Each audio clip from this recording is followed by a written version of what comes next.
Why is it that you can reschedule a haircut with just one tap, but moving a doctor's appointment still feels like a full-time job? Patients notice this gap in healthcare, and finally, so are providers. That's why I'm excited to sit down with Spencer Snyder, Research Director at KLAS Research. KLAS just released their Patient Engagement 2025 report. And in this conversation, you'll hear what's really driving investments in digital front door, why two-way communications is the new baseline, and how vendors can stay relevant even as consolidation ramps up. And stick around because Spencer shares one finding that surprised even him. And spoiler, it's the one patient engagement priority that fell way lower on the list than anyone expected. Let's get to it. Sway help. Spencer, welcome back to the program. Thank you very much. Excited to be here, Colin. I always love connecting with the team at KLAS. You guys always have great information to share, and I'm excited to dive into the latest report on patient engagement. Patient Engagement 2025 is what it's called, and looking forward to talking to you more about that report. Great. We're excited. This is a report that is one that always gets a lot of attention and one that people are very interested in. Because essentially what we did is we reached out to over about 70 healthcare organizations to speak with some of their patient engagement leaders to understand, hey, in the next 1 to 2 years, where are you putting your focus? Where are you investing your dollars, your time? What problems are you trying to solve? What are areas where you're trying to consolidate? A lot of those things that really come up in those conversations that we're having on a day-to-day basis. Yeah, and well, let's just dive right in there, Spencer. Like you went there, so I'm going to dive right in. Like one of the things that I was really encouraged by the report is that many providers do seem that they are going to invest in patient access and digital front door technologies. What do you think is really driving that? Is there a financial reason, or like are they seeing a high ROI from this, or is it maybe something just to simply catch up to patient expectations? Like what is driving that investment? Yeah. And I would say it's a few different areas, many of which you just touched on right there. I think the first one is organizations really truly are trying to be more patient centric. They're trying to make care more accessible, more personalized to patients, while also driving an increase in their revenue and their volumes, those things that are really important to them. But what we see is that healthcare definitely is lagging when it comes to the overall consumer and digital experience that people are having. And so organizations are recognizing that they need to align those kind of digital experience expectations that their patients are having with pretty much every other industry that they interact with on a daily basis. And so that's one of the areas that we were excited to see was receiving a lot of focus over the next 1 to 2 years with investments from these healthcare organizations. Also trying to figure out how can they be more efficient. When you talk about the leakage or the loss of revenue, when you are missing appointments, when you are inefficient schedules, so having the ability to utilize software or services that can allow you to be more efficient in those areas. It not only is a huge patient satisfier, but also it's reducing those no-shows. It's making your providers' utilization or efficiency improve. So lots of areas that we're excited to see, and hopefully will drive things once again more towards that patient-centric experience that organizations are shooting for. It's funny you mentioned that, Spencer, because I think in the old days, and I'm talking like 10 years ago, definitely pre-pandemic, Hmm. when financial times got tight for providers, patient experience and patient centricity usually fell by the wayside. It actually became something that was cut. What I'm hearing Yeah. you say is that they're recognizing that actually by focusing in this area, you can improve your efficiency and effectiveness and actually capture more revenue than maybe you were. Like you just mentioned one, like no shows, right? Yeah. The less no shows you have, the more revenue that's coming in the door, the better experience you offer, the more likely those patients are to show up, the more likely patients are to come to you. So in a way, this environment that we find ourselves in may be, to your point, helping people make that investment in patient centricity. Yeah, no, I think you've hit a really good point. I think they've realized that by focusing on these areas around digital front door access, it really does both serve the patient and the organization. Because you talk about the busyness that we have with our lives. I think about myself, my wife, how busy we are. Having the ability to interact with our healthcare in a way through texting, an app, or a portal in a way where there's that real-time kind of two-way communication in order to be able to, make changes on the fly. I'm sick now, or my kid's sick. Can I just do that over the phone as opposed to having to reach out via phone call or an email that can take a significant amount of time? So having that focus and then allowing that healthcare organization to redirect and say, hey, Spencer can no longer make this appointment. Let's shoot a text to this person on the wait list. Let's get that appointment filled. So it really has seen a lot of positivity on both the kind of patient satisfaction front as well as driving that improvement around volume and revenue that organizations obviously need in order to continue their missions. Now, one of the things in the report that I was a bit surprised at was the second investment priority that was mentioned, and that was patient communications. Now, Mhm. that's a technology that's been around for a long time. People have been doing it for a Yeah. long time. So, what are people looking for today in that particular area? Yeah, I think one of the biggest areas of focus there is historically, as you mentioned, this is something that's been around for a very long time, but it's been very kind of one-way communication. And where they're starting to see the focus, both for the patient, what patients are wanting, is that ability to have that true real-time two-way communication. Once again, mirroring other experiences that they're having within their day-to-day interactions. They want the ability to send a text or send a message to their healthcare provider, their office, get that feedback and be able to go back and forth and have that conversational type of communication that has been lacking historically within healthcare. And that's where we're seeing some differentiation among vendors and as people are making decisions in this communication space.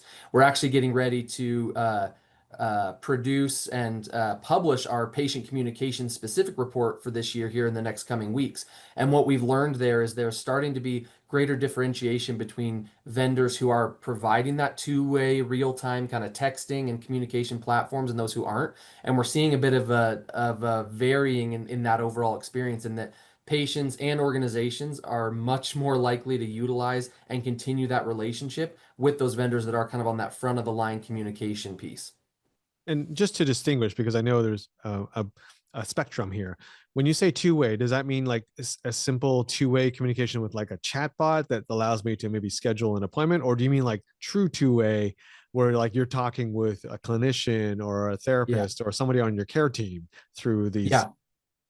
Yeah, we definitely see it kind of across a spectrum, as you mentioned. There is some of those chatbots that are far enough along that there is that two-way communication that's taking place.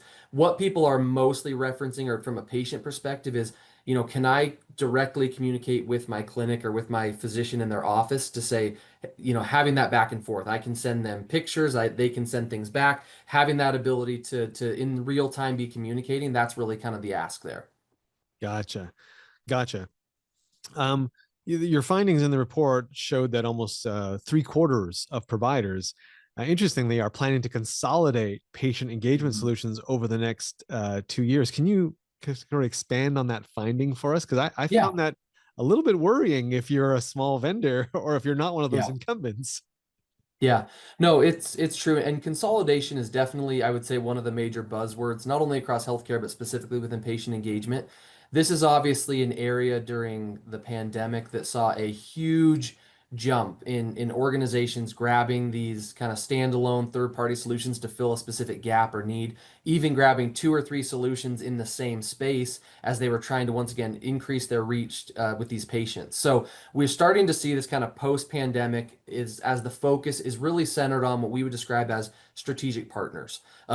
I would say that there is still an opportunity for smaller or maybe third-party vendors to still be relevant in this as long as they are being seen as a strategic partner, meaning that for the organizations that they serve, they truly are kind of shoulder to shoulder and helping those organizations not only provide this really great software, these really great services, but having that ability to help them actively solve problems, having those conversations of how can I better serve you in the future. One of the questions we asked in this report was, of all the patient engagement vendors you're working with, who are you most aligned with in order to solve your problems?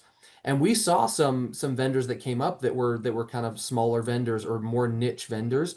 And that was because, once again, they were being seen as a strategic partner, and their ability to problem solve and be seen as a great resource, not only in the current state of things, but also in the future, that was really setting them apart. So I would say that, once again, there is still a place for kind of all vendors to be present if they can really focus on that strategic partnership that they have with the organizations that they serve. So consolidation is one thing. I mean, that's it, that's a very worrying trend if you're a new player or a Mhm. non-incumbent. But even Yeah. amongst the incumbents, like the larger Mhm. players, names we all know and recognize, there was another finding in the report. Uh, First of all, if I'm Epic, I'm pretty happy with your report, right? Because your report basically showed that provider organizations are planning on adopting Epic's patient engagement technologies. But the report also goes on to say, well, that's not the only game in town, right? There's companies like Press Ganey, Artria, Salesforce, Kairos Health, Getwell, Yeah. Notable, Flywire, all names that we know and love, who I would Yes. consider as incumbents. These are fairly large companies, well established. Yeah. But the fact that Epic's in this game and that there's so much focus in this report that says we're going there, providers are going there. What do you Yeah. have recommendations for those organizations, those other ones? Should they be really worried about Epic, or do they just keep doing what they're doing and they should be okay? Yeah, no, you're correct. We saw in our report and in our conversations that we're having that many Epic organizations say, I plan to expand my utilization of Epic when it comes to patient engagement, as well as there were certain organizations that said, hey, I'm not currently Epic, but our organization is planning to move to Epic in the near future. So there's definitely an opportunity. And what I would say is that for these other incumbents or other vendors, where they've been able to see success is to identify, where are there areas where Epic is maybe not providing a specific offering or at a level that they would hope to have for themselves or for the patients that they serve, and then having the ability to provide that service at a really high level. As we have these conversations and what we saw, as we asked that question around who are you most aligned with, about a third of Epic organizations said somebody other than Epic, which that was a bit of a surprise to me because I think that with the breadth and the size of Epic, I would anticipate that probably more than 70% of them would have said, "Hey, Epic's who I'm most aligned with to solve my patient engagement problems." But what we saw is that those of the Press Ganey, some of those others that you mentioned, they were identified as being said, "Hey, I'm actually seeing them as my most aligned vendor within patient engagement because they have the ability to be seen more of that strategic partner than even their EHR within their Epic piece." And kind of the tying of the last question and this question around that consolidation piece is, I would say this consolidation mindset is really centered around, I'm going to look to my EHR first, but not my EHR only.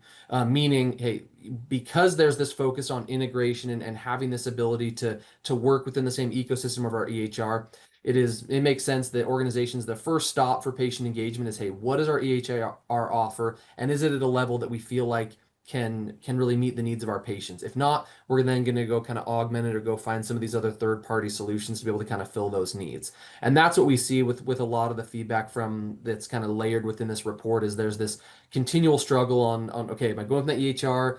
Or is my EHR just good enough? Is it not great? Or how do we kind of define that line of where you eventually tip the scale of, okay, the EHR is now at a place that's strong enough that I'm going to utilize this service. And so that's where we ask these other vendors, or hope these other vendors are continuing to still really innovate and finding ways to say, hey, we're providing something that is a niche or something that Epic is not doing, that we feel like we can partner and they can utilize Epic and our system, and how can we continue to work on these partnerships. And we're even seeing that with Epic when you talk about UGM that just happened recently and other announcements where even Epic is identifying other vendors within patient engagement they're actually building out these partnerships with. So our job at KLAS is starting to validate some of those things of where is Epic partnering in this space, and how can other vendors kind of mirror that same path that those vendors took as well.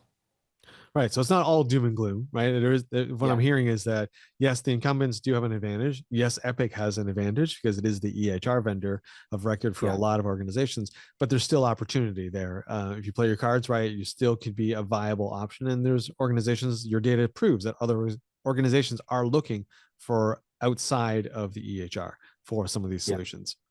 So what we found is that, outside of Epic, there are still many patients that are being served by other EHRs. And so trying to identify, yes, there is this kind of Epic focus for many vendors and for many patients, but also how can we continue to partner with other EHRs that people fall under. So we want to make sure that in this report and other reports that we're producing, we're helping identify and kind of make the market aware of what that looks like, not only for Epic, but all the other EHRs that are serving these patients and the providers that focus on them. Spencer, was there anything in the report that surprised you? Like, was there something you were expecting to be on the priority list that wasn't, or was there like something Yeah. that was higher or lower than you expected? One of the areas that surprised me outside of kind of the Epic alignment piece that we talked about earlier was around the virtual care investment. That fell lower on the list than I would have anticipated. We know that during the pandemic, virtual care obviously had a huge focus, and we've seen that start to taper down. But I would have anticipated that even with, you talk about the large populations, the dynamic aging populations, there's this need for organizations to continue to have a really strong virtual care platform and kind of a strategy there. So I had anticipated probably that falling a little bit higher on the priority list than it did. So that was one surprise. And just trying to understand, where are providers heading, where are these organizations heading, and trying to make sure that we can provide, really strong information for the market to kind of get a better grasp of that. One of the things I found in the report, Spencer, that was really interesting. Um, and you know me, I'm a big patient person, right? So like I zeroed Yeah. in on it. But you folks asked the question about how organizations were involving patients in future technology plans. So I Mhm. thought, hey, asking that question was really cool. But really interesting was that 4 organizations said that they involve patients in the technology demo stage. Can, Yeah. can you tell me more about that? Because Yeah. that's unique. It is. It is. And it's one that, we ask that question because we feel very strongly that healthcare organizations should be included the voices of their patients in technology decisions. I think sometimes organizations, they fall, maybe rest on the mindset of, hey, well, I'm a patient or my wife's a patient or I experience these things. But far too often the room makeup there at that executive level maybe is missing some of the demographic that would be really helpful for them to understand how can we serve all the patients that we care for within our specific areas. So we feel like it's really important to, on some level, be getting that voice of the patient, whether that's through surveys, whether it's through a PFAC, the Patient Family Advisory Council, or this unique opportunity to actually bring patients into these demos. What we saw is that organizations, as they go through this demo process, at some point along that line, they're bringing actual patients in who would be that demographic that would utilize that technology, and they would say, hey, what did you think about that? What are the barriers or what are the things that you feel like were great about this technology? Where do you have confusion or where do you feel like there's gaps? What we love about that is it's really kind of moving that process upstream of your identifying barriers and things before it even goes to the go live or to the implementation that takes place. And those organizations talked about how it's allowed them to feel like they are really providing technology that aligns with the patients that they serve. And they've been able to avoid certain technologies that maybe they realized in involving the patient that they heard feedback or saw things that they didn't see initially themselves. So we hope that all organizations continue to get creative on how they involve the patient in those technology decisions. Yeah, definitely. I mean, I love that. I love that organizations, first of all, are doing this because I was surprised. This number, I thought it was going to be 0, right? Like Yeah. the fact that 4 organizations in your report are involving patients that early in the decision making process. I would love to be a fly on the wall in those Yeah. demos to see what questions those patients are asking because I'm going to bet they're very insightful. Yes. So Spencer, let me ask you this: what's the overall takeaway that you would hope people get from this report? Like, if they read this report and they look at all this wonderful information of it in it, what is the one thing you're hoping they take away? Yeah. I think depending on what hat you wear as you read this report, I think the main focus continues to be on how can we be more patient centric? How can we better provide a consumer experience within healthcare that mirrors other industries? Because as I mentioned earlier, it feels like they're lagging in certain areas where there's an opportunity for healthcare organizations to innovate and to be able to provide that level of interaction that they have come to expect in every other aspect of their life. It also feels like we are continue to move on the spectrum of a historical kind of patient engagement view of a little bit more fragmented, some standalone third-party solutions into this integrated, patient-centric platform. And platform is definitely one of the other buzzwords within patient engagement that is strong in that, every vendor seems to view themselves as a platform, saying, hey, we offer all things. So what we're actually starting to do with it here at KLAS is creating a patient engagement platform market segment, which is going to allow us to try and validate the claims of these vendors to understand, yes, you might offer that, but none of your customers that we talk to are actually utilizing that functionality, meaning it might not be functionality that feels game ready or ready to be able to utilize right now by patients. And so our job is to really try and create some of that clarity to help people understand who truly is a platform that's offering some of those functionalities that we feel like are kind of table stakes. You've got to offer these 3 or 4 functionalities to be considered a platform. Plus, you also need to offer another 3 to 4 functionalities that are really focused or are on kind of this patient engagement framework that we've built out here at KLAS Research. So that is something that we're really excited about in starting to validate, who is a platform, what are their customers saying about them, and allowing to kind of give that clarity to providers so that they can really make informed decisions. I love it. Final question for you, Spencer. Where can people go to learn more about KLAS, download a copy of this report, and connect with you? Yeah, of course. You can always find us 24/7 on our website at classresearch.com. That's an opportunity there to be able to search for this report, which is Patient Engagement 2025, and create an account depending on, once again, what hat you wear to be able to get access to our data. Additionally, my email will be included in the information for this podcast today, so you can always reach out to me personally. Would love to share some of the findings or directly connect in other ways to understand, what technology decisions you're making and how can we support you better with the work that we're doing here at KLAS. Awesome, Spencer. Well, thank you so much for agreeing to come on camera and tell us about this report. I love the report. I think it's packed with a lot of great information. So thank you for that. And thank you for your time. Thanks so much, Colin. Have a good day. My big takeaway from this conversation with Spencer is that patient experience is no longer a nice to have. Providers are finally seeing how patient experience is directly tied to efficiency, revenue, and loyalty. They know that ignoring it costs more than investing in it. But I'd love to hear from you. If you are a provider, where are you investing in patient engagement and experience? If you are a vendor in this space, are you concerned about the consolidation and competition that Spencer mentioned? Drop your thoughts in the comments below. And if you found this discussion helpful, don't forget to like, subscribe, and check out all the other great interviews on this channel. We've got a lot of candid conversations with marketing leaders coming your way. I'm Colin Hung, and I'll catch you on the next video.